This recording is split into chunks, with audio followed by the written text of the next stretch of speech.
నమస్తే భారత్ బంజారా న్యూస్ కి స్వాగతం. పటాన్ చెరువు కెమికల్ ఫ్యాక్టరీలో అగ్ని ప్రమాదం జరిగినట్లు స్థానికులు తెలిపారు. వివరాల్లోకి వెళితే హైదరాబాద్ సమీపంలోని ఔటర్ రింగ్ రోడ్ దగ్గర పటాన్ చెరువు శివార్లో ఇండస్ట్రియల్ ఫ్యాక్టరీలు చాలా ఉన్నాయి.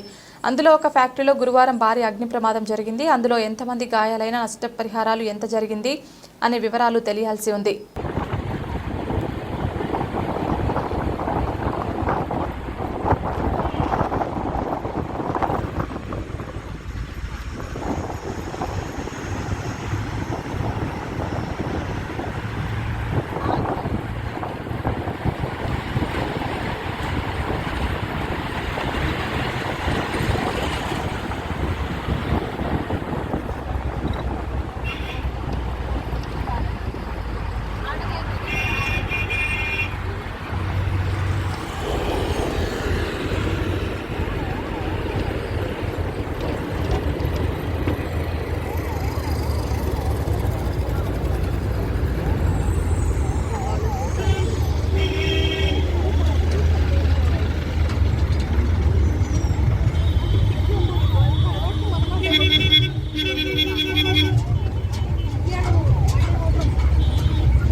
Thank you.